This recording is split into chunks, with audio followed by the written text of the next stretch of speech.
tomorrow. However, I wonder if that will generate some litigation if, in fact, it turns out that people were non-citizens voting in that election. Many House races are close, with a day to go until Election Day as control of Congress is up for grabs. Chad Pergram has more from Capitol Hill.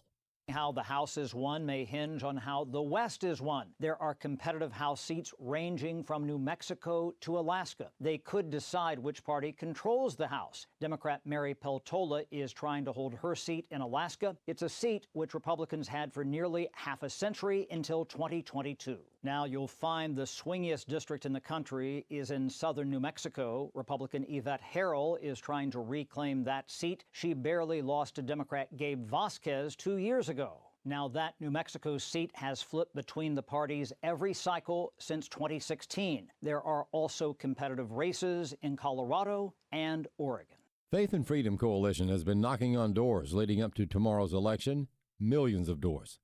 Steve Jordahl reports. George Barna recently released a survey that estimated some 41 million born-again Christians are planning to sit this election out. Well, not if Faith and Freedom Coalition Executive Director Tim Head has anything to say about it. Started early August, and like either today or tomorrow, we expect to surpass 9 million doors that we've knocked on. That's 9 million personal connections Faith and Freedom volunteers made over the last several months. Head says they're reaching out to faith-based voters. Those are in 24 different states, but heavily emphasizing 8 or 9 what we consider either swing states or kind of surprise competitive states. He says the purpose is not to convince voters who to vote for or to debate or argue politics. To inform voters and make sure that they know where candidates stand on different issues, and then just to make sure that they know, where to vote, when to vote. Here's the information. You mind if we ask you a few questions? What are the most important issues to you? They answer those questions and we're out of there. Ed says each encounter lasts about 5 minutes, but they're getting a trove of valuable information. Economy, immigration, crime, and then Israel, kind of Middle East situations are kind of consistent top 4 issues. And more importantly, Head says they're cutting into the millions of faith-based voters Barna says are sitting the election out. I would not be surprised if we see over 4 million new faith-based voters come out in this election. I'm Steve Jordahl. Tune in for continuous live coverage on election night, beginning at 6 p.m. Central Time. More news available online at afn.net and download the AFN mobile app. I'm Rusty Pugh. Tired of campaign ads, candidate rhetoric, and a mailbox full of flyers? Are you thinking of sitting out this election? Don't do it. As Christians, it's our responsibility to be salt and light. How can we influence our nation for godly values if we don't make our voices heard? Show your support for candidates who share our biblical values by voting wisely. Use iVoterGuide.com as a free tool to help you identify those candidates. Be a good steward of your vote on November the 5th. Vote wisely with iVoterGuide.com. Welcome to Today's Issues, offering a Christian response to the issues of the day. Here's your host, Tim Wildman, President of the American Family Association. Hey, good morning, everybody. Welcome to Today's Issues on the American Family Radio Network. Today is Monday, November the 4th, 2024. I'm Tim with Fred Jackson. Good morning, Fred. Good morning. Yeah, we're going to be playing music for the next couple of days because there's nothing going on. Yes. Christopher Woodward. Good morning, Chris. Hello. Good morning. Yeah.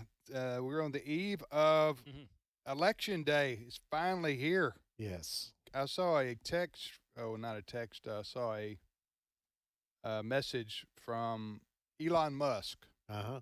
And he was joking around. It was. He said, "Are you dead from political text yet?" And people I know are just exhausted. Most people are with emails and text and television ads. And we're ready to have this all decided tomorrow, right? Make it happen. Make it happen. Get it over with, one way or another. Absolutely. I've heard enough speeches, right? Because the speeches start repeating themselves. Yeah. Over and over and over again. Yeah. The talking points. I know. We're ready. Yep. It's time to vote. Yep. And tomorrow's Election Day. Mm-hmm. And is there any theme Any projections that people are making, generally speaking, going into tomorrow? Everybody agrees. Okay. The polls are very consistent now. Very tight races across the country, particularly in particular Senate races, and of course, the races 6 or 7 states that everybody watches, kind of the bellwether states. That's going on. Very close. The one thing also that people are noting is that in these late stages, in the last 2 or 3 weeks, that former President Trump has seen a surge up. So the trending is good for former President Trump, not so good for Kamala Harris. Now, that doesn't mean Kamala Harris has fallen far behind. It's just that when you compare it with 2020, when you compare it with 2016, Donald Trump is doing much better in the polling than he was in those 2 previous presidential elections. Yeah, it's pretty startling, the difference between hold on a second. I was trying to pull that up. Mm-hmm. Okay. If you go, I've promoted this website many times, but I find it very helpful. Real Clear Politics. Mm-hmm. Okay. They go to their website. Okay. If you go over to the right side of the page, it has what's called This Day in History. And what this does, it shows where the race was in 2016 on this day, one day before election, where the race was in 2020, I should say, on this day, the day before the election, and what the surveys polling shows today, leading up to until tomorrow. Do you see that, Fred? Yep, I got it right here in front of me. Okay, so remember, 16 it was Clinton v. Trump. 2020 it was Biden v. Trump. By V I mean versus. That's a kind of a sports terminology. And tomorrow will be Trump versus Harris. So in 2016 and 2020, Biden and Clinton were way ahead. I say way ahead. They were ahead in a lot of the polls in the swing states, and that's not the case today. True? No, and nationally in 2016, at this point, day before election, Clinton was leading Trump by plus 3.2. In 2020, Biden was leading Trump by 6.9, almost 7 points. Today, Trump is up 0.1. Now, 0.1 sounds like a small, but when you compare it to both Biden in 2020 and Clinton in 16, that's a big jump. Yeah. A real big jump. What happened to Hillary Clinton, and we will let you talk sometime this hour, Chris, so hold on. I'm here for you. What happened to Hillary Clinton was that she did not pay attention to states she took for granted. Mm-hmm. And didn't spend a lot, cut back spending money, didn't make any visits, namely Michigan. And so Trump was able to pull off a trifecta that caused him to win the Electoral College despite not winning the popular vote against Hillary Clinton. I mean, it was a major upset that night. We all remember what happened. Mm-hmm. So she won. Trump was able to barely squeak by, but he did, in Michigan and Pennsylvania and Wisconsin, thus leading to the defeat of Hillary Clinton, to the amazement and shock of almost all the polling people and the media pundits. You remember that night? That'll go down in political and television infamy. Yes. What happened that night.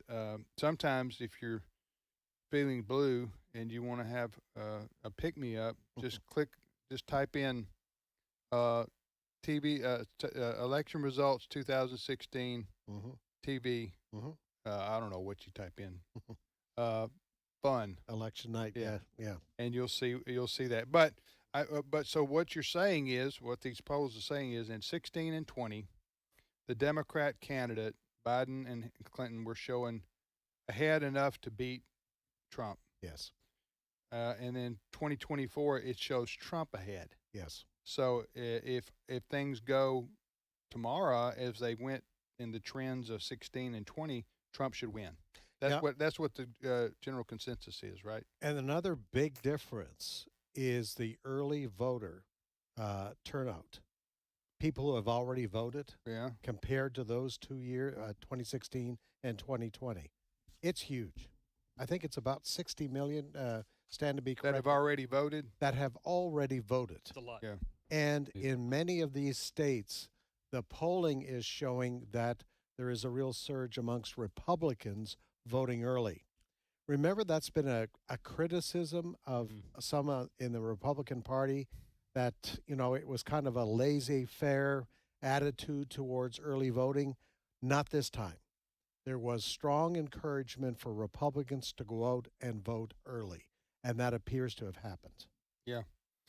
Well, big day tomorrow. If you want to know those 3 states I mentioned earlier that made a big difference with Trump beating Clinton, in Pennsylvania, Trump is up 0.3. Yep. So it's a virtual tie. In the state of Wisconsin, Harris is up 0.4. So it's a virtual tie. And in the state of, what was the other state I mentioned? Michigan, Harris is showing up 1.2. 1.2.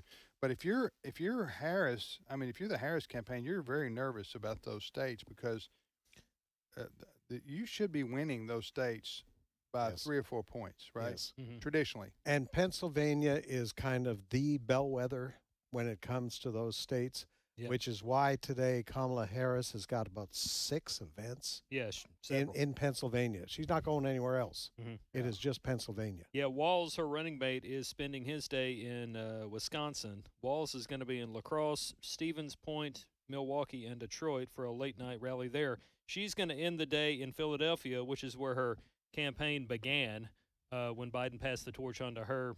How many ever months ago it's been?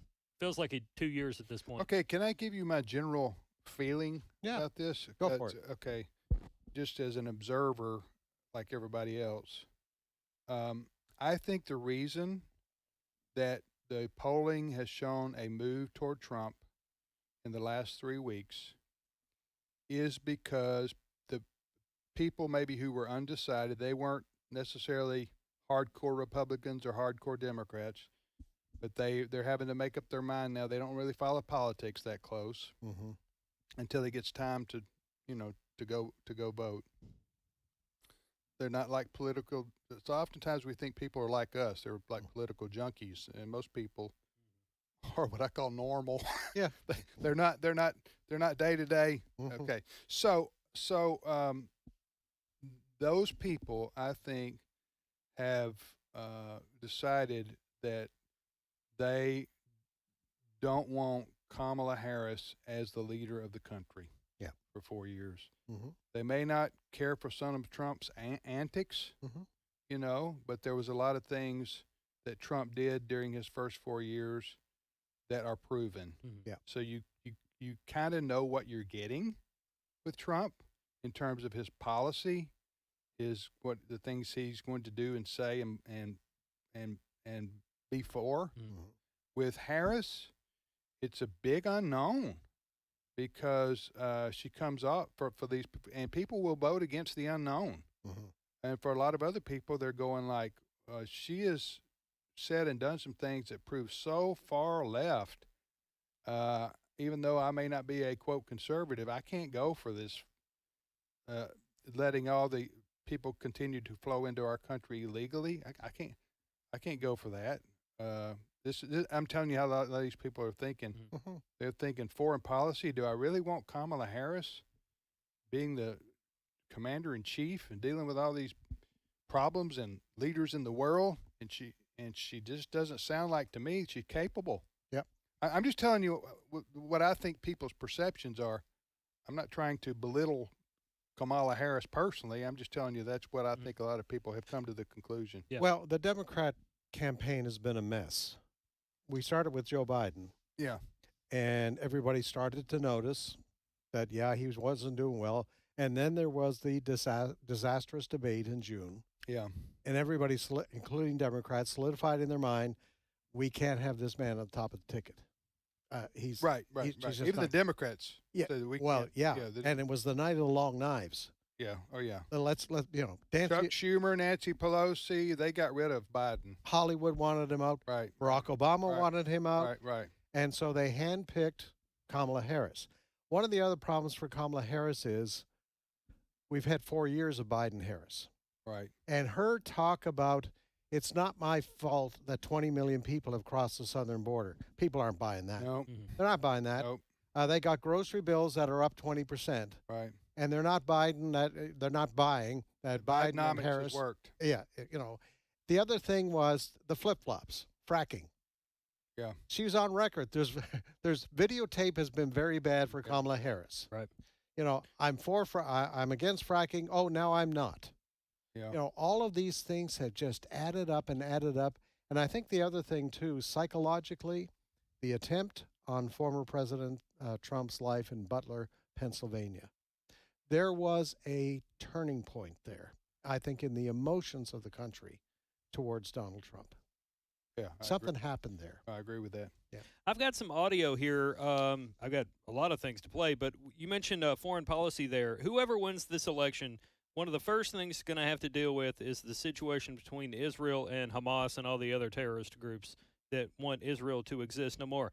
Vice President Kamala Harris has clearly spoken out of both sides of her mouth when it comes to the war between Israel and Hamas. So clear double talk. I like. Yes. That's a oxymoron, sort of. Yes. Clear double talk. See what I did there? Yeah, I see what you did there. Go ahead. So to prove that she has tried to ride the fence here and appeal to both sides in an effort to try to get votes here, let's just play a little bit. It's a montage of Kamala saying one thing about the so-called Palestinians and then something else about Israelis. Clip 4.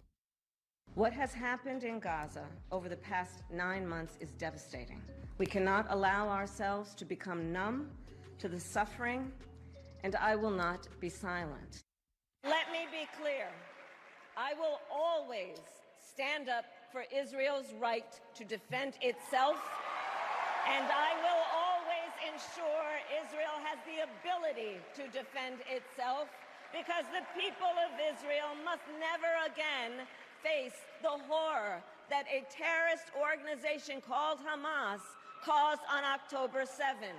Now, the part at the end there was her speech at the DNC, where a few years ago they booed God. So Democrats are even all over the place on this particular issue. Yeah. Well, you know what happens when you ride the fence, right? You lose elections. No. Well, you lose elections, but you get splinters in your you-know-what. Yeah. So, huh? I see what you did. I've been waiting to use that. I'm going to use that later today. And you end up falling off at some point. Yeah. Right. But listen, that is another thing I think that's hurt Kamala Harris is her flip-flops.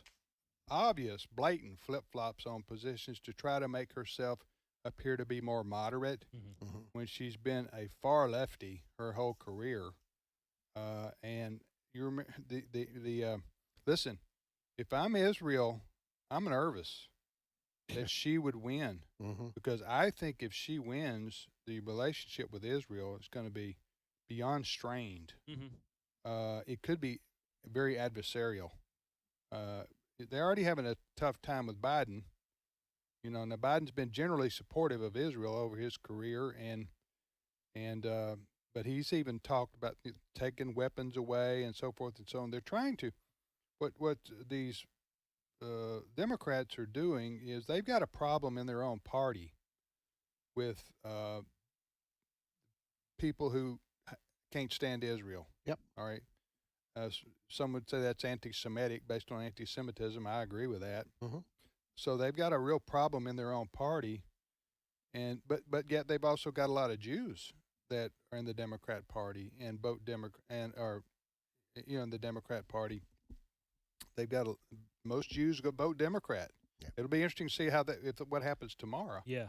With that vote, given her position on Israel, she may have said that what you just heard at the Democrat National Convention, but you played that clip. She said, "What was it?" She says, "Play it again. Listen to the first part of this. This is prior to the Democrat National Convention." Yes. What has happened in Gaza over the past 9 months is devastating. We cannot allow ourselves to become numb to the suffering, and I will not be silent. Okay, so as a matter of fact, there has been a lot of suffering in Gaza among the people who live there. That is a fact. So that's not unfactual what she's saying there. Due to the bombardment by the Israelis and the Israeli military going in there and having, but it's unavoidable. It's sad and tragic for people who are innocent, who are non-militants, women and children. But at the same time, Israel is stuck with no choice. They have to go into Gaza to clean out the terrorists of Hamas who hide behind innocent people, and they build tunnels under hospitals and mosques and residential buildings. And so they do that on purpose because they know that if Israel is going to get to them, Israel is going to have to commit what people would say war crimes, and that's what she's referring to. Yes. That's what Kamala Harris is referring to. She's saying, she said, I will not be silent about the Palestinians who are dying in Gaza. And if you want to just make a connection there, finish that thought out or sentence, she might as well have said, because of the Israeli military's operations. So I'm getting to a point here. So what if she were elected president? She would immediately begin to tell Benjamin Netanyahu and the Israelis, you can't do that. Don't do that. She would begin to cause them to either dictate the way they respond, their military actions, their intelligence. And she would probably say, if they don't do what I tell them to do, then we will cut them off. We will cut them off diplomatically, militarily. We will isolate it. We will help isolate Israel, like the United Nations tries to do all the time. We see that. Basically, it's the U.S. and Israel standing together against the world. Yeah. I will say the UK does join in, and Great Britain join in on the right side of things most of the time. But so back to my original point, if you're in Israel right now, you're nervous that she's gonna, if she wins, exactly what I said will begin to happen. Right. Go ahead. And I think that there was a poll in the last few weeks of Israelis in Israel. Who would you choose? Donald Trump overwhelmingly won that poll. Oh yeah, because Trump was very supportive of, has been, and very supportive of Israel, and against Hamas and Hezbollah, very very forceful on that. So was his Secretary of State, Mike Pompeo, during Trump's his first administration. So there's a record there. Trump also moved the capital from the U.S. Embassy.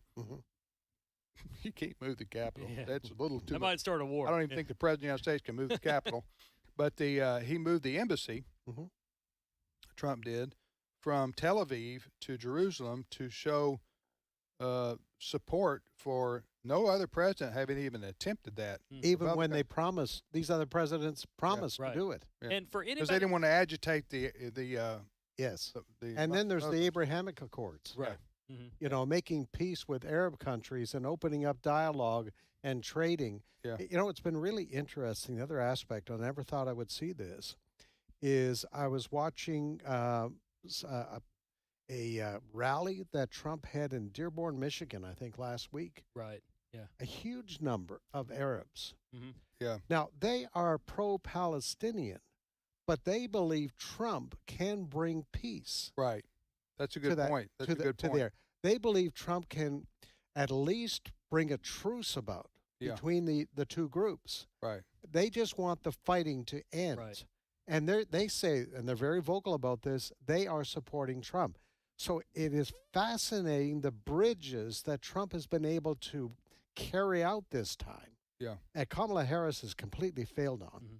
For, domestic issues are driving a lot of people to the polls if they haven't voted already. But foreign policy matters do impact elections. And I say that because of something you guys lived through. It's before my time. But interestingly enough, on this day in history, the Iran hostage crisis began. And also on this day history, a year later, Ronald Reagan was elected president. due in part to things like the Iran hostage Yeah. crisis. So foreign policy situations do impact U.S. elections. Yeah. I think another thing, we can talk to this with Dr. Robert Gagnon, who's going to be on with us at the bottom of the hour.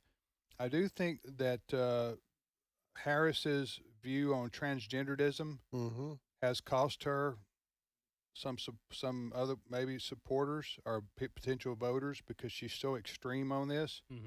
There is a very effective television ad that maybe you've seen, which shows her being interviewed at a transgender conference or whatever like that, where Harris is promising to use taxpayer money to pay for gender change surgeries for illegal immigrants who are in prison. Yes. In the U.S. Have you seen this? Yep.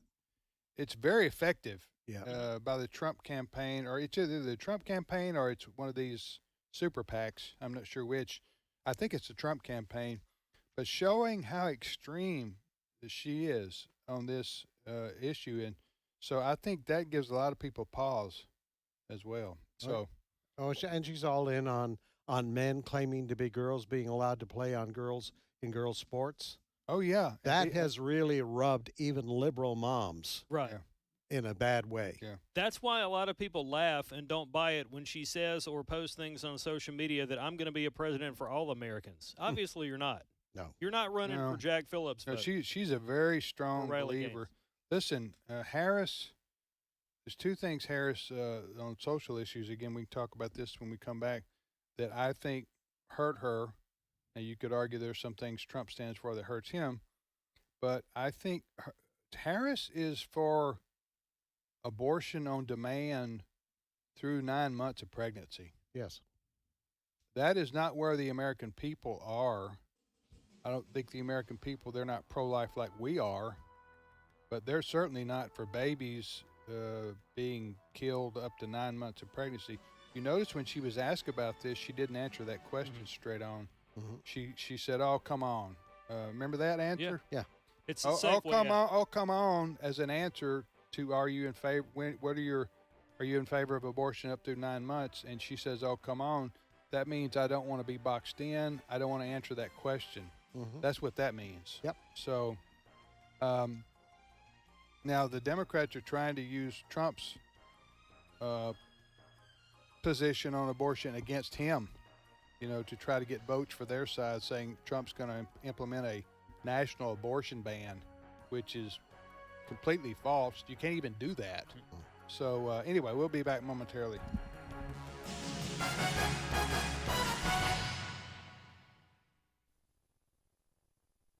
It's my turn. Here is your host for My Turn, Don Wildman. In the book of Proverbs, we read these words: "A man's pride will bring him low, but he who is lowly in spirit will obtain honor." His name was Thomas Jefferson. He was born at Shadwell, Virginia on April 13th, 1743. He died on July 4th, 1826. The date was a tribute to the man, and in between those two dates he tied together a life of service to his fellow man.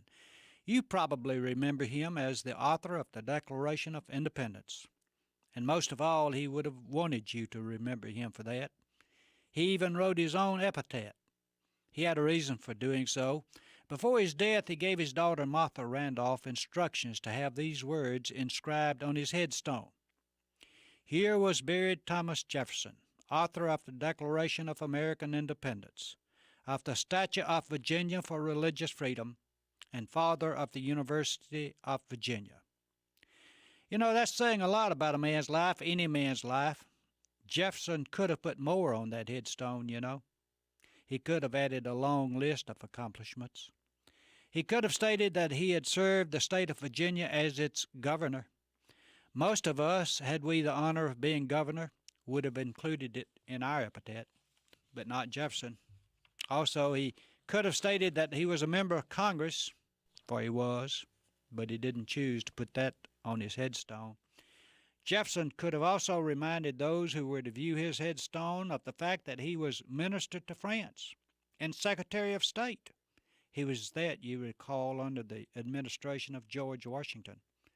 And that would have been something worth recalling for most of us, but not for Jefferson.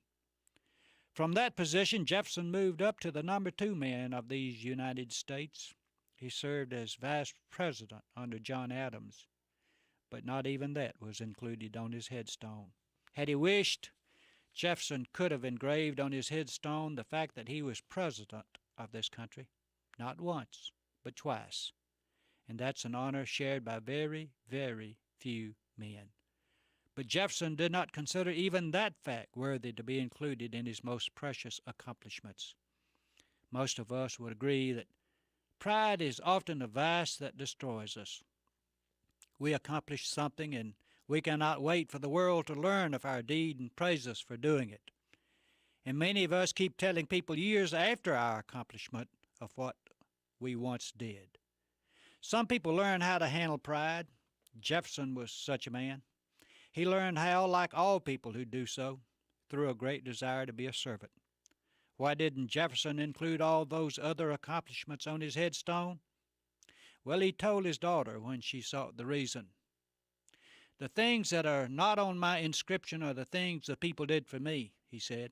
The things that are on it are things I did for the people. That's proper control of pride. Pray to God that we can all acquire it. This has been My Turn with Don Wildman, a production of the American Family Association. However, as it is written, what no eye has seen, what no ear has heard, and what no human mind has conceived, the things that God has prepared for those who love Him. 1 Corinthians 2:9. American Family Radio. This is Today's Issues. Email your comments to comments@afr.net.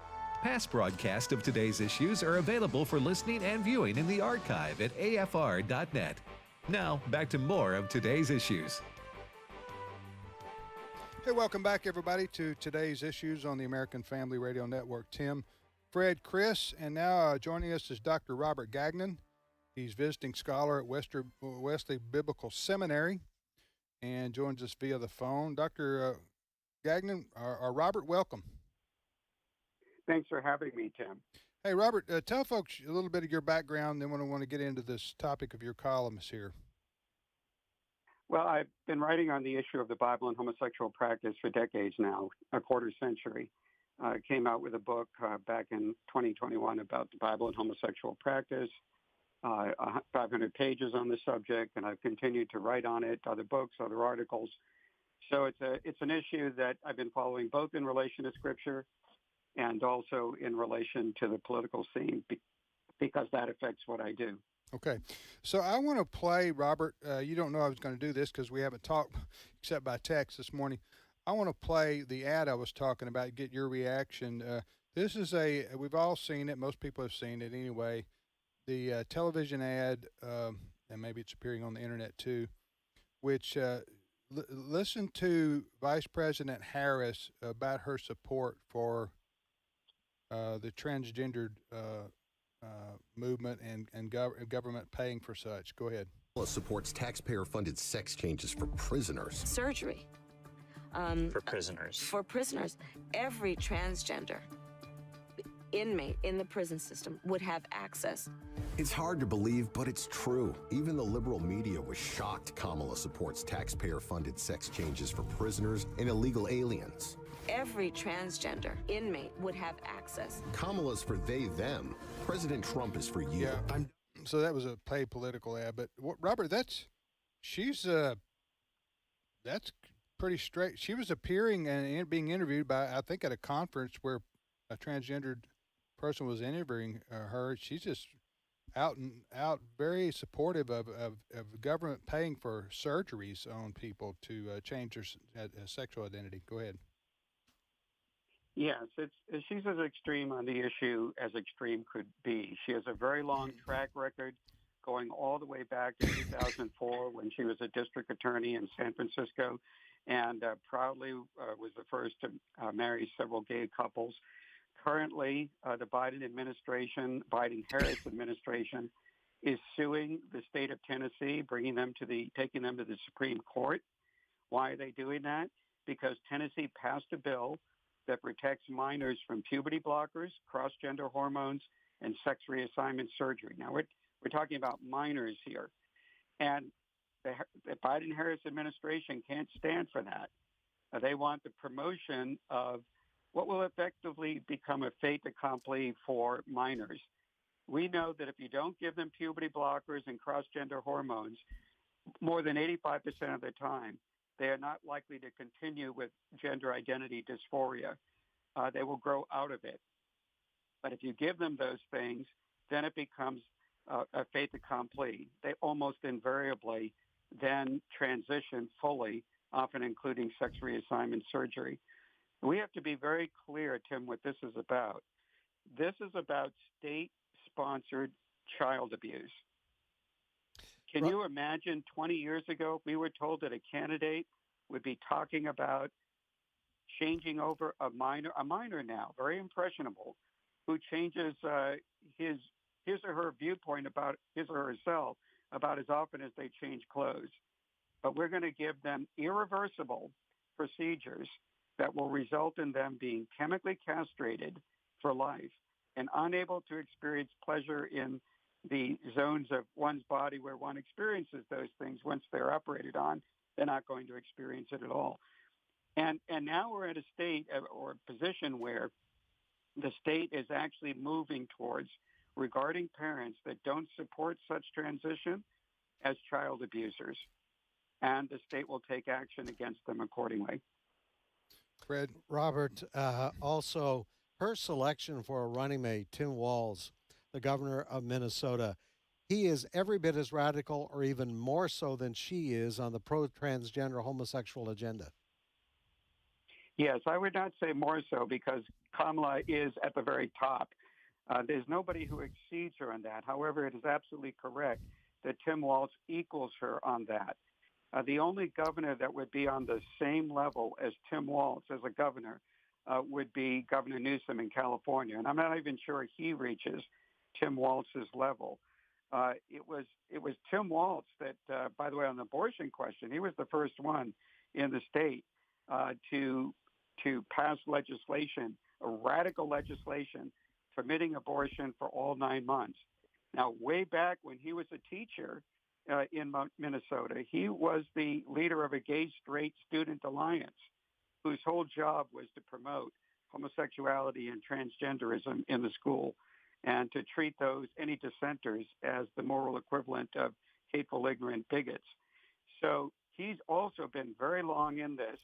And same thing, he's been pushing transgender as well. He's created Minnesota to be a sanctuary state for transgender minors whose parents or whose state does not approve of gender transition for minors. This is extraordinary. That is exactly why Kamala Harris chose him, because she's as far left on abortion and the LGBTQ agenda as she is.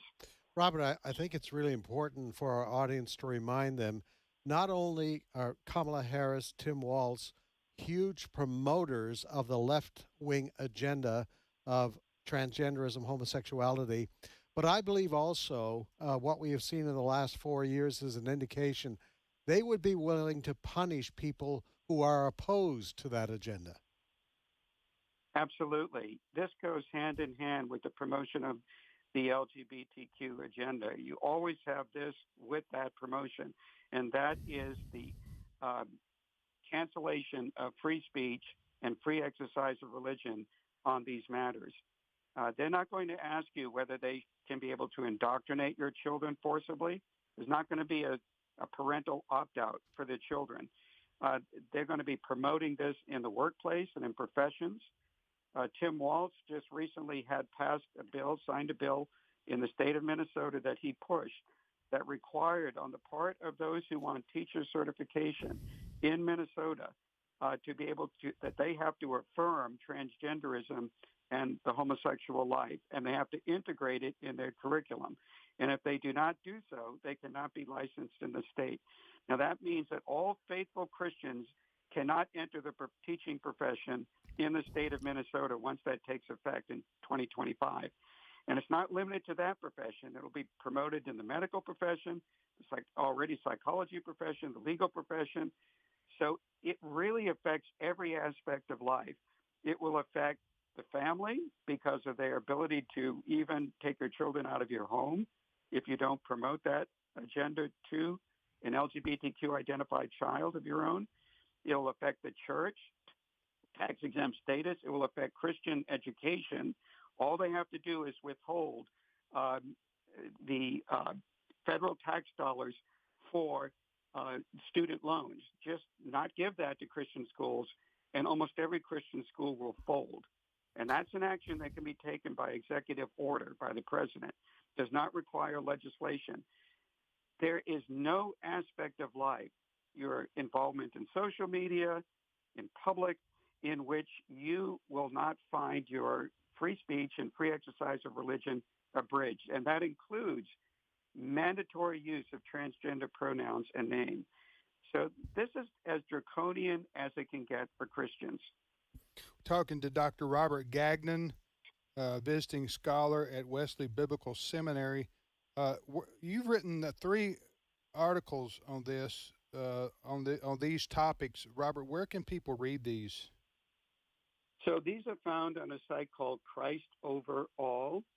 It's a Reformed conservative Christian site. They can also see the articles on my Facebook page or on my Twitter or X page as well. And one of them is explaining what the 2 key voting concerns would be for Christians. And another one explains why sometimes you have to vote for a lesser of 2 evils. And this is not an immoral thing to do, but it's a good thing. It's for the greater good. And it's what, in fact, it's even the way that God operates. And it reflects the choices that sometimes God gives when punishing his people. And then the third one is on the extremist track record of Harris and Waltz in promoting LGBTQ immorality and abortion. On the first one, very important for Christians to know, how do we determine what takes priority for us in voting? Well, all we need to do is start at the beginning in the creation text, the affirmation of the image bearing of human beings made in God's image and likeness, and therefore the most important of God's creation.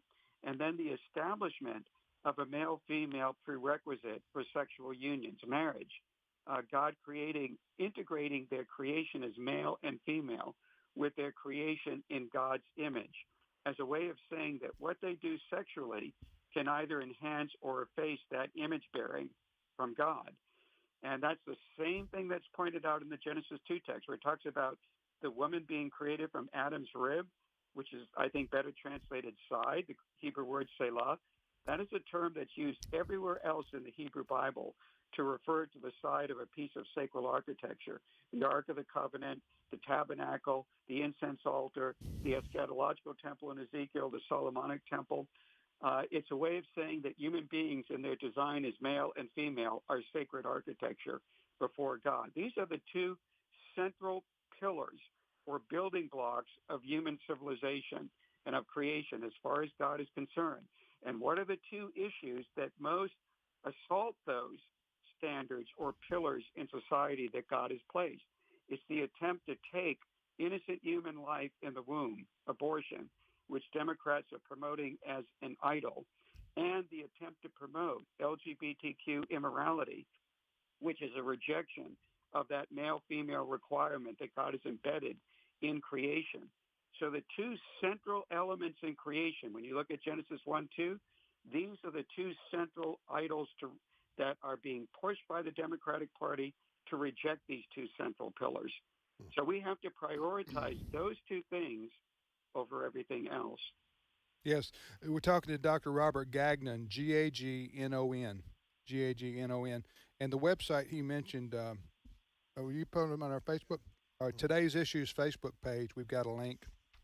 Today's Issues Facebook page. We've got a link to the columns that Dr. Gagnon has written about, 3 of them, which go into what he's just talking about right now. The website he mentioned earlier is called Christ Overall. Christ Overall. You know, Robert, Fred, I'd like you to comment on this, and Robert can, Chris. But you got 5 more minutes, Robert? I sure do. Okay. So, listen, I think for most American voters, in considering the transgendered issue, and I think most people would say,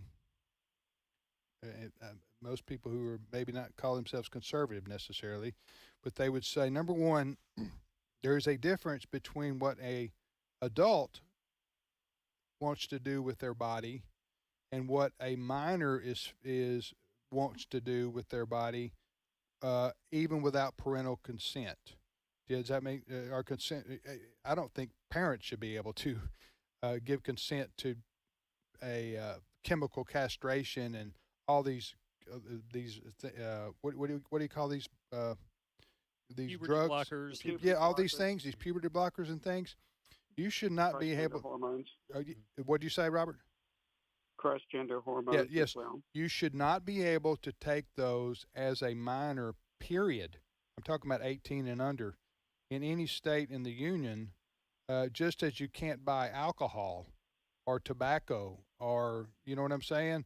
You can't get your ears. You can't even. Ears pierced. You can't even give an aspirin to a child without parental consent. Right. So you should not be able, as a minor, to get those kinds of things and put them into your body or have surgeries that are irreversible. And so, but now, are you saying, so that's a different, I think it's regrettable and it's tragic that any adult would do this to themselves as well. But that's a decision they make consciously and as an adult, as a legal adult. But are you saying, Robert, that anyway, Fred, go ahead. I wanted you to comment to this. Yeah, just biologically speaking, and Robert, you can comment on this. Biologically speaking, when kids are in that age, 9, 10, 11, 12, 13, hormones are at different levels, and it's confusing. One of the big problems today is social media, and kids are getting their information from social media, and that's a whole other discussion where parents need to apply some discipline there. But they're getting the idea that, from social media, if you have this feeling, then you should go ahead and do this. And what's happening is in some jurisdictions, the education community is saying to these young men and women, young boys and girls, if you have these feelings, come to us. We won't tell your parents, but we'll start, and there's cases of this, they start getting prescriptions, they being the education system, the school system, getting prescriptions for these little kids to start this treatment. And this is the kind of thing that is so scary and draconian that's going on right now, Robert. Oh, all excellent points. And, I don't know if all of your listeners know this, but in the state of California, they recently passed a bill that mandated that school administrators and teachers are not to relate to the parents the gender transition of their child. Under law, they cannot do that unless the child gives permission for that to happen, a minor child. So it is against the law now in California to divulge that to parents. So they will deceive you. They won't use the trans name and pronouns of that child that are being used in school. And they can also find ways of administering to them puberty blockers, transgender hormones, and the parents would be completely unaware until it's too late. This is entirely supported by Harris. This is outrageous interference of parental rights. But the state believes that they're better parents than parents on that question. And not only is the state committing child abuse, but the state will actually prosecute you as a child abuser of your own child for not supporting behavior that will lead to irreversible chemical castration. Where is this in California? This is in the whole state. Governor Newsom signed it into law about a month ago. And if Harris is elected, she will try to Californize, if that's a word, the United States. I mean, what Robert? Absolutely. Yeah. She worked with Newsom in San Francisco. They're two deeply embedded San Francisco Democrats. They share all views on LGBTQ and abortion issues. It could not be more extreme. The danger to Christians could not be greater. The danger to your children could not be greater. then the Yeah. vote that you need to cast, we all need to cast in this election to support the far lesser of the two evils that will do far greater good. Yeah, I might object to your use of the term lesser of two evils, but I understand what you're saying here. No, and I would accept that rejection too. Yeah. I think in some sense every candidate is a lesser of two evils or greater of two evils because we're all imperfect. But I don't think of Trump as an evil per se. Right. That's what I mean. Against the transgender agenda, Yeah. and he's not everything we want though for abortion. He's not everything that we want for the gay stuff as well. But he's so far superior. He's not going to push it. He's not going going to push it. He's not going to push and promote evil. I don't think. Exactly. Even with regard to the abortion question, lots of complaints by Christians on that. But there really isn't much voter chance at this point to get a ban on abortion, even in any individual state, even in a state like Texas, completely. So there's nothing that electing Trump is going to turn out to be a bad thing for Christians and voting for him on this question. He's not going to promote anything nationwide. He's not going to prosecute pro-life protesters. Right. He's not going to prosecute whistleblowers about hospitals giving transgender surgery to minors. So he is going to be a friend to us on that, free speech, free exercise of religion, the border crisis, etc. There's no reason for Christians not to vote for him. Yeah. All right, Robert, listen, thank you so much. Appreciate you being on with us this morning, Dr. Robert Gagnon, Gagnon. Thank you so much. Appreciate all your work on this. And are you in Jackson much? Actually, I'm normally in Pittsburgh teaching remotely, occasionally going down to Jackson. Okay, because you're a scholar at Wesley Biblical Seminary. That's the reason I ask, which is That's located right. in the Jackson, Mississippi area. Well, if you're ever traveling down this way, come see us. I would love to. Thanks for the good work that you're all right, doing thank at you, AFA. thank you, Robert. Robert Gagnon joining us there. Hey, listen, there's one other aspect of this that we've talked about before. We need to reiterate. I mean, Robert couldn't have made a better case about Harris and Waltz too, promoting the transgender. Oh, sure. Even for kids. There's listen, I don't want to ever make things up about candidates, good, bad, or ugly. So you want to go with the facts and what they've said and what their positions have been. And I think everything Robert said there was factual. Oh, yes. And he's not the only one that has said things like that. For example, on this very network. Yeah, and let me say one other thing about that. Tim Waltz, the governor of Minnesota, who is the Democrat VP choice, he said, because I heard him, he said he was asked about free speech, and he said, and I'm what do you call it? Paraphrasing what he said here, but I could find it if I had a few minutes. He said that when it comes to hate speech, we need to do away with the idea that there is free speech. Mm-hmm. You saw this. You guys heard this. We played the clip. Okay, we played the clip. It's been a long time, but so what the vice president candidate is saying is kind of along the theme of what Robert's been talking about. What lies ahead should these people get in charge who believe in shutting down Christians if they don't go along with all this stuff, and churches and punishing. They believe in punishing public schools who don't believe in going along with all this stuff by taking away federal tax dollars who generally go to feed children lunch and stuff. But what he said was that is if you don't promote the transgender movement, letting boys play girls sports and go in girls showers and changing areas, letting boys do that who say they're girls, then the Biden-Harris administration has already said we're going to take away your tax dollars that is distributed across this country to Title IX. But what's he saying right there? What Waltz was saying is, if someone disagrees with my definition of hate speech, I'm for them not being allowed to speak. Yep. That's what he's saying. and he's going to be a heartbeat away from the presidency if enough people. But that's how these people think. Yes. And we saw examples of this during the pandemic. Anybody who disagreed with the federal government, whether it was Dr. Fauci or whatever the case, it was immediately described as misinformation. And they were out to ban misinformation. And they had as they defined it. As they defined it. and they basically put pressure on social media to say, take those people off. They are not allowed to hold an opinion on this. Right. The opinion disagrees with us, therefore we want to ban their opinion. Right. And punish them. Which and is the silence them. antithesis of the reason the First Amendment was created in our country by our forefathers and our founding fathers is protecting especially political speech in which you disagree. Yes. This is very dangerous, the agenda that's out there. Yeah. Imagine for a second, and it's not just individuals, and I think Robert alluded to this when he talked about Christian schools. We're going to come in and look at your curriculum. Right. If you're teaching something that's against our agenda, our homosexual, transgender agenda, we're going to come after you.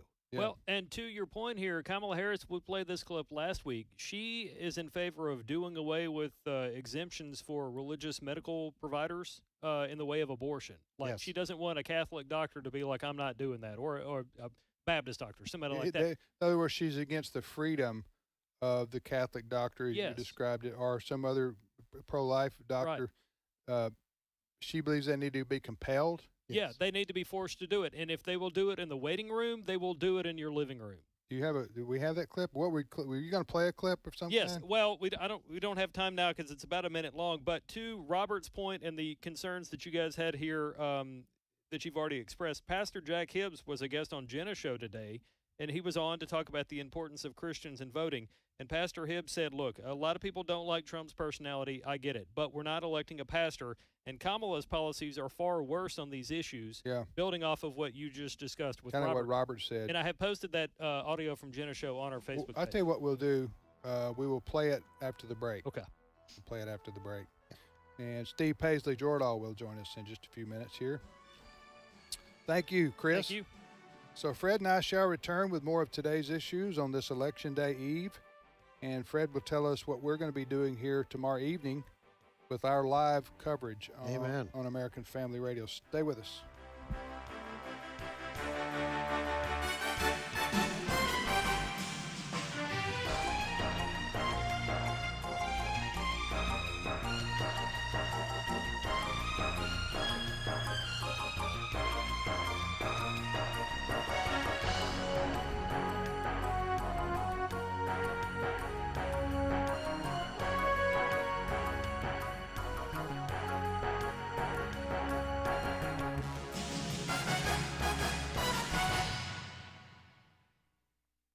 The views and opinions expressed in this broadcast may not necessarily reflect those of the American Family Association or American Family Radio.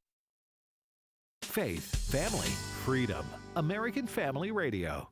If God could speak, what would he say? The Bible subjects itself to historical verification. He says, we saw this. We go to the Bible wanting to hear what the living God has to say to us. When God speaks, what does he say? The God who speaks. Visit stream.afa.net. This is American Family Radio, a listener-supported ministry of the American Family Association.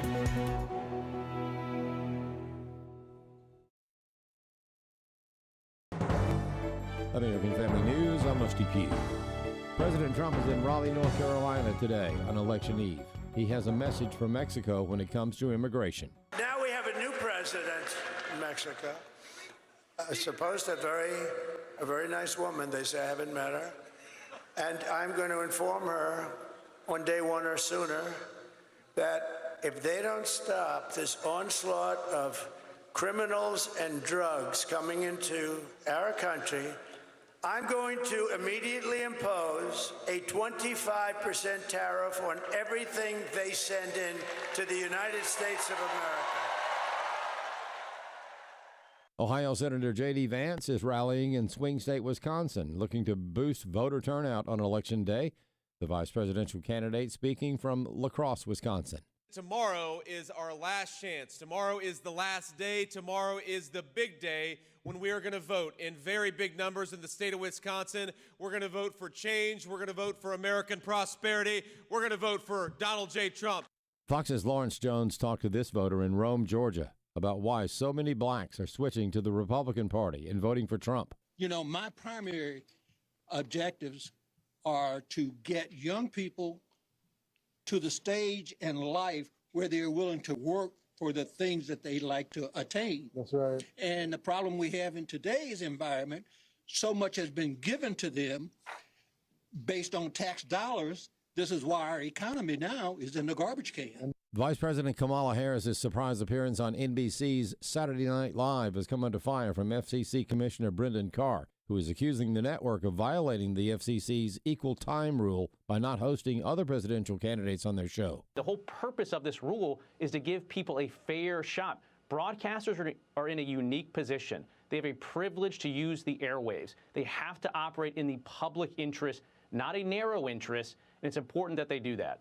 Florida Governor Ron DeSantis is throwing his political weight and leaning on star power in the effort to convince Floridians to vote no on Amendment 4. If passed, it would effectively repeal previous laws signed by DeSantis that restrict abortion to within the first 6 weeks of pregnancy. DeSantis insists viability is poorly defined. This is a really bad amendment. If you're pro-life, it's an easy no. But even if you're not, I don't think most people who may be a little bit more ambivalent about sanctity of life honestly think these policies that are embedded in this are good, and they have no business being in a constitution. Voters in New York will soon decide the fate of the Equal Protection of Law Amendment.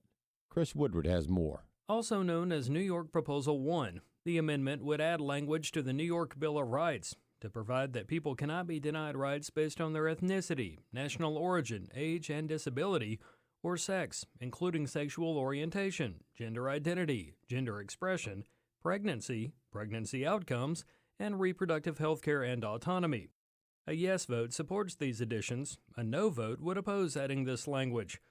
Talking about this on the Washington Watch program, Jason McGuire of New York Families Action said his organization has another name for this initiative. We prefer the term the Gender Amendment or even the Parent Replacement Act because this amendment goes further than many of the other states. That, said McGuire, is why this is so dangerous in New York. You'll always be one court decision away from losing your parental rights. So if Prop 1 is successful, all it would take is a court decision, a judge somewhere, and in a very liberal state like New York, they're not hard to find, who would really elevate the rights of that child over parental rights. So if a child says, perhaps I don't want to be homeschooled any longer, or I don't want to attend a private school, or I think I want to change my gender identity or my name or whatever it might be, that will be up to a judge's decision rather than mom or dad. It pits parents against their children here in New York. I'm Chris Woodward. American Family Radio will provide continuous live coverage of Election Night 2024 tomorrow night beginning at 6 p.m. Central Time. More news online at afn.net and download the AFN mobile app for your Apple or Android device. I'm Rusty P. This election is critical, especially for the lives of the unborn. Select states have abortion on the ballot. They're more interested in protecting abortion instead of the innocent unborn children who can't speak for themselves. Maybe you know your state is one of the guilty ones, but if you're not sure, please find out before you vote. We have a list of states and the measures they're trying to pass. Visit afaaction.net/life to keep our preborn babies safe in the womb.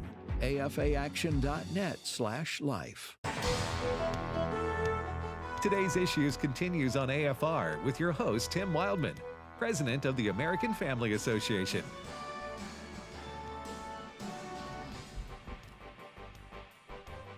Hey, good morning again. Good afternoon if you live in the Eastern Time Zone. Tim Wildman here with Fred Jackson and Steve Paisley. Jordan, good morning, Steve. Good morning, everybody. Rocking the Paisley shirt. I got the Paisley on. Someone said, "Oh, you're wearing Paisley today." I said, it's not by accident. I've been called Paisley. Steve's keeping the 70s alive. That's right, single-handedly. It's boss. It's keen. It's cool. Listen, Fred, we wanted to talk about this, Steve, for just a moment because in all the political talk that we've been going on, the Christians around the world are participating again this year, as has been done for 25, 30 years, I guess, in the Samaritan's Purse shoebox Christmas collection, if that's Operation Christmas Child, right, Fred? Talk about that. Absolutely. At our church yesterday, people began to bring up to the front of the church the shoebox. I don't think there's too many probably in our audience that haven't heard of the Samaritan's Purse sponsored shoebox, Christmas shoebox. Your church has probably already distributed these boxes, and a lot of people have passed them in. These are shoe boxes, folks, that actually go to children all over the world, especially in impoverished area. If you go to SamaritansPurse.org/OCC, OCC being for Operation Christmas Child, you'll get all kinds of information there about what you can put in these shoe boxes. You know, you can start with a little stuffed animal, soccer ball, a little clothing outfit. Sometimes people put little crayons in, that sort of thing. But overall, what this is, it is an evangelistic tool. These kids, usually through a local church somewhere, get these shoe boxes. They get these gifts, and these gifts mean so much to these kids because they live in such impoverished area. But also, it's an opportunity to get the gospel to these kids. So, packing your shoebox right now, any standard size shoebox, or drop it off during the third week of November. This year, that's November 18 to 25. The shoeboxes will be collected across the country at more than 4,700 drop-off locations. So once again, you want to find out what you can put in these shoeboxes, where the drop-off points are, go to SamaritansPurse.org/OCC. Now's the time to do it, folks. I know many of you listening right now have done this through the years, and if you haven't, it's a wonderful opportunity, a missions opportunity to be a blessing, and as I say, an evangelistic outreach to children all over the world. And we're talking about millions of kids. Yeah. I have a shoebox at home that I have yet to fill, but ready to go. I almost had a chance to go with them on the big plane, the big Russian Antonov plane. We just couldn't quite work it out when I was Go with who? With Samaritan's Purse to distribute those. Yeah. They sometimes bring reporters along when I was working for Focus. Almost had a chance. We just couldn't quite work it out, but that was. Yeah, it does. It's life-changing. So listen, go to SamaritansPurse.org. SamaritansPurse.org/OCC. Mm-hmm. No, is that O-C-C or OC? Just okay. Mm-hmm. SamaritansPurse.org/OCC. OCC standing for Operation Christmas Child. And millions and millions and tens of millions of these shoeboxes have gone around the world as a witness from Christians around the world to the less fortunate and needy and impoverished children around the world. So participate in that. That's a good way to have an evangelistic outreach, right? Absolutely. Yep. All right, you're listening to Today's Issues on the American Family Radio Network. Steve, what's your first story? I heard you guys at the end of the hour yesterday, or 10 minutes ago, talking about the clip that Chris was going to play, Pastor Jack Hibbs, talking about the kind of the polarizing effect that Donald Trump has. Some people say that I'm not sure they want to vote for him because of crassness or whatever. Pastor Jack Hibbs has something to say about this, and I wanted you to hear that. You promised to play it. It's cut 12. I'm not voting for a pastor. I'm not voting for some sort of religious leader. This is not some sort of a denomination. And then here's the challenge. People are really trying to prepare some sort of excuse for themselves to hide behind. It's not going to work because God is God and he's going to settle the score in the end. But here's what I'm hearing is things like this. Well, I can't vote for him because, my goodness, look at all this stuff. Well, wait a minute. Kamala Harris hasn't been caught yet. Okay, she's not been exposed. Most people listening to this right now, they don't know her like we know her in California. And the big thing is this. Either you sit it out, and you're going to have to answer to God for burying your lights and burying your influence and hiding it, or you're going to do what? You're not going to vote for Trump, so you're going to vote for Kamala? How do you reconcile that with God? Yeah, that's Pastor Jack Hibbs. It is. Yes. What do you think about that, Steve? Oh, I agree. We were talking at the break here how polarizing a figure that nobody's ambivalent about Donald Trump. Everybody either is going to vote come, no matter what, no matter how high the river rises, as they say, or they're going to vote against him. And I have to believe that 70% of the vote for Kamala Harris is a vote against Donald Trump, not for anything that she stands for. But I agree with him. We're not voting for pastor, and the stakes are so high. You vote for the best you can get. No, for people who are still hesitating, we would just ask, stop. Okay, think abortion. Just the abortion issue. Kamala Harris is okay with abortion at all stages. That's the bottom line. Donald Trump says, okay, look at the Supreme Court decision, did away with Roe v. Wade. It's up to the states. The states are going to decide. Mm-hmm. That's a huge difference. Yeah, oh yeah. Kamala Harris wants across this country the ability for a woman to end her pregnancy at any stage. That's what she Yeah, wants. that's I don't know. Going forward, I'm not sure how that how that works itself out on a practical level, state to state. We do have some pro-life amendments we're watching nationally tomorrow, especially in Florida. But that has a law protecting babies up to, after 6 weeks. Mm-hmm. Yeah, it's the heartbeat bill. That's what it's called. But the abortion question really is now, as Trump would say, is left up to each and individual state. It's really not a federal issue much anymore. Not much. So then it becomes, well, now Kamala Harris wants it to be a federal issue. Yes. In two ways. Mm-hmm. She wants, if it were up to her, she would do away with any laws in any of the states that stop abortion in any way. Yes. She would do that if she could. I don't know if she has the power. I don't think she has the power to. She doesn't. And Trump would say, okay, leave abortion law to the states as it was prior to Roe versus Wade in 1973. And you're right. That's a tremendous difference constitutionally. Yes. And I think worldview-wise, Fred. All right, let's move on. What's the next story? And it's kind of the same thing about what is at stake. Fred says the pro-life issue is very important to most people that we talk to. But there's also other reasons. I'm going to share a story with you that you're going to think is from the Babylon Bee. It is not. You're going to think it's a fluff story that just doesn't need a whole lot of attention. It is not as well. This is the story of a guy named Mark Longo. Mark Longo had an animal rescue farm in eastern New York. And he rescued a squirrel, a little baby squirrel that was abandoned by its mother.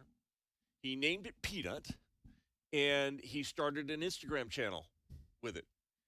Hundreds of thousands of followers, dresses the thing up in a little hat, and it's all cute, and it's a tame squirrel. This guy's job is rescuing animals.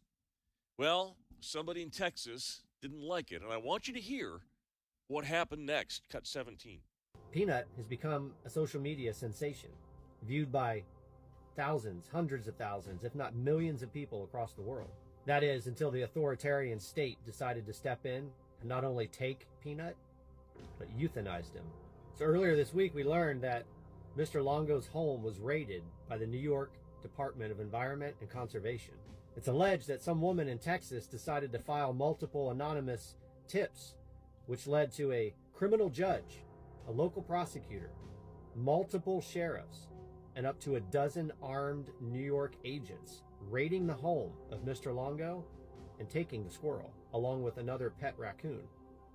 And they decided to euthanize the squirrel. So now the entire country is asking themselves this question. Why would the state do that? Why would the state marshal so much resources to confiscate a squirrel and then euthanize it? And the answer, which is shocking, is because they can. That was a TikTok guy that goes by the name of Patriot Dad, and from his ID, I can discern that he's Christian and a conservative. But does the name Mark Houck ring a bell with any of you guys? Absolutely.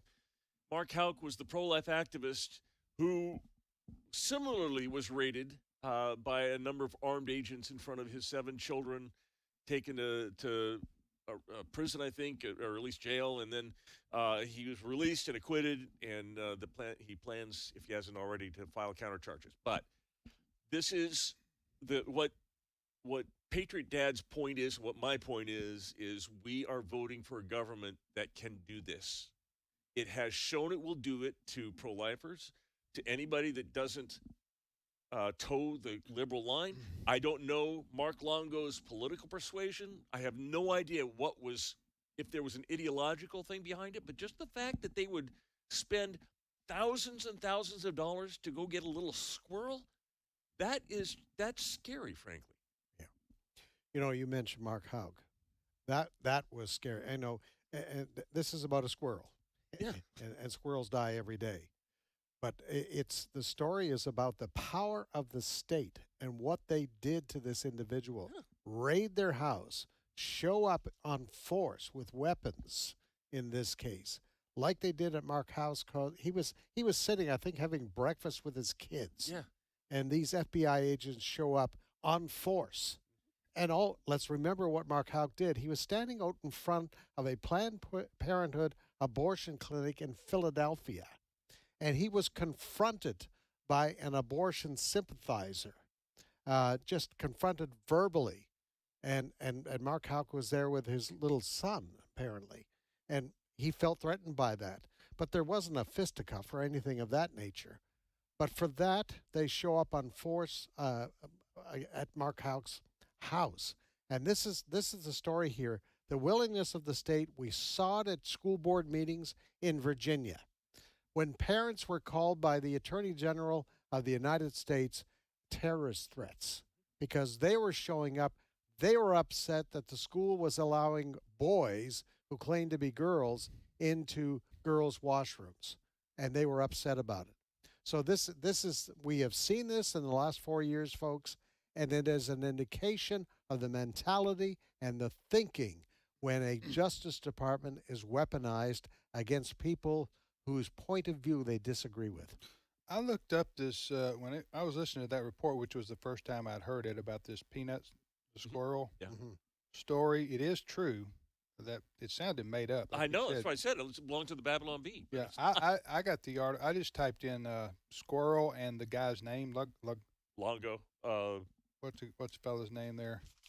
The owner of the Longo, Mark Longo. Longo, Mark Longo, and I typed that in, and then up came the story, and you're exactly right.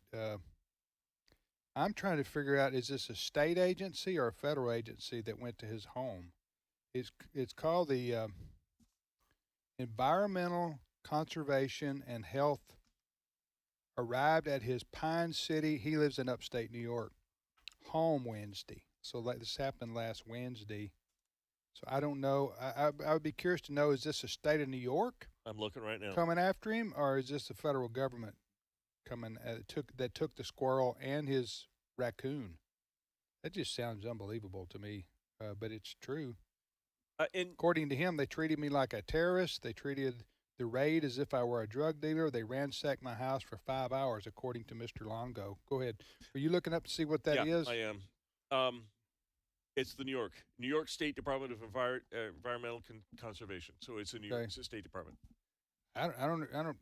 That seems bizarre to me. They said they wanted to test him for rabies. He said they don't have rabies. That's what he said about his raccoon. Plus, why would the state care whether one squirrel has rabies or not? There are probably hundreds of. Why do you think this really happened? Tell me. This is what I don't know. And what I do know is it's a brazen abuse of power. Kathy Hochul is the governor of New York. She's already shown that she is willing. But it is a PETA thing? No. Well, in other words, is this the kind of people that support PETA? The lady, I don't know. It's an anonymous call. We just know that it's from Texas. So I can imagine it's probably likely that it was some kind of a PETA thing. Because this fella had a YouTube channel that was wildly popular because of he would show clips of the squirrel doing funny things, cute things, and so he developed a following like that. And they got a complaint, maybe that he was a quote abuse. I don't know.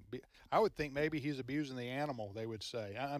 It's kind of wacky, but I'm just guessing what the complaint might have been about. So. I can imagine that there's 1,000. But you're right. There's a point about sometimes state government and the federal government and their overreach of their power. I bet he's got a lawsuit on his hands right here. He'll probably win. Next story. Okay. Do you have another story? I do. Go ahead. I come prepared. Yes. We have. Did you guys remember when Saturday Night Live was funny? It's been many years. Well, they're in trouble. Saturday Night Live is in trouble for the open that they had this last Saturday because they had in it a skit featuring the sitting vice president of the United States. I just want to play you the little bit of what it sounded like and what they did with this. This is, I believe it's cut 13. I wish I could talk to someone who's been in my shoes, a black South Asian woman running for president, preferably from the Bay Area. You and me both, sister. It is nice to see you, Kamala. It is nice to see you, Kamala. And I'm just here to remind you, you got this. Because you can do something your opponent cannot do. You can open doors. That was the actual Kamala Harris who appeared on Saturday Night Live. Brendan Carr, who's one of the Republican commissioners on the Federal Communications Commission, put a tweet out and says, wait a minute. There's something called the equal protection, equal time, basically. Yeah, equal time rule is what it's called. Where if you offer some broadcaster offers a candidate some airtime, they have to make the same offer to his opponent. Numerous opponents in this case, because Kamala Harris and Donald Trump. If you're in the media, you're familiar with that. Right. Because we get reminded about that. And NBC got caught. They didn't offer anything to Donald Trump. And so Brendan Carr put this out. NBC kind of freaked out and said, okay, we're going to give Trump 30 seconds during the NASCAR race or maybe the football game on NBC. And he did. He put a commercial together. But Brendan Carr is just watching this morning. He's telling Fox News that this isn't just because you get caught and you try to squeeze your way out of it doesn't mean that it's going to go without consequence. Yeah, just so people know, the Federal Communications Commission, which issues licenses to television and radio stations, including us, across America.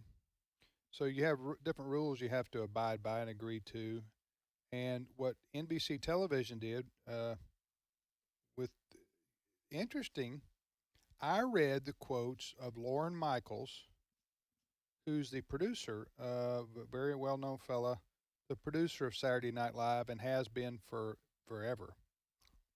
He was asked about this a month or so ago.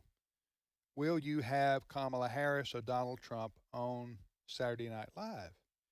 And he said, no, we can't because you have to be the fairness rules or whatever they call them, equal time rules. He said if we have Harris or Trump on, we've got to have some of the other lower tier. Jill Stein. Yeah. And Robert Kennedy's still on the ballot. Yes. So that's the reason he was saying we're not going to have them on the show, at least prior to the election. And yet here they did it anyway. The weekend before the show. For the election. Yeah, before the election. I'm sorry, the weekend before the election. So what this was, I don't know why he changed his mind, Lorne Michaels, on this. But if they would have had Kamala Harris on a few weeks ago and also had Donald Trump, or at least extended the invitation to him, he may not have accepted, then and the other 2 or 3 candidates or whatever, then you would be in compliance with the intent of the rule, which is fairness or equality in terms of but what NBC did here was they used their platform. This show is, I don't know how many millions of viewers they have on a typical Saturday night. This one was 5. Okay, so you got 5 million viewers across the country on a Saturday night, tuned into NBC to watch Saturday Night Live, and they use it as a promotional messaging in favor of one candidate over the other. They've chosen Kamala Harris. They believe in her Democratic ideology and her politics, and so what this commissioner objected to in particular was the FCC commissioner is the fact that they did this and now it can't be offered to Trump before the election. Yeah, they could offer Trump, okay, we'll offer you next Saturday to be fair. And next Saturday's after the election. Exactly, yeah. And so it does him no good. So that's what this FCC's commissioner is exactly right, and for the NBC to try to make amends for violating the law by, at least FCC rules, I guess that's called the law. Yes, it's called the equal time rules, by giving Trump a free ad. I guess maybe that's a gesture they hope will help them should they have to go to court or pay a fine. My guess is they'll end up having to pay some kind of fine to the FCC. I think NBC knew exactly what they were doing. Oh, sure, for sure. They knew exactly what they were doing. They knew that they were contradicting the law on fair time, but they said, you know what, we'll do this right the weekend just before the election. Right. There won't be time really for us to do, and we'll throw a breadcrumb to the Trump campaign. Yeah. Give them 30 seconds, It gets and even it'll go worse. away. It gets even worse because Donald Trump did make an appearance. It was just through the guy that mimics him, the character actor. I want you to listen to what they said about him. Listen to Cut 14. Same broadcast. Where am I? This place reeks. I don't want to be here with you people. Come on. I'm out of gas. I'm running on fumes here, folks. You can see it, right? The cracks are showing. I'm exhausted. I'm babbling. Get me out of here. Make it stop. That's their portrayal of Trump. That's not a good voice for Trump. He maybe he's better visually at appearing like Trump, but that was not. I didn't think so. No. I don't know. Anyway. Yeah.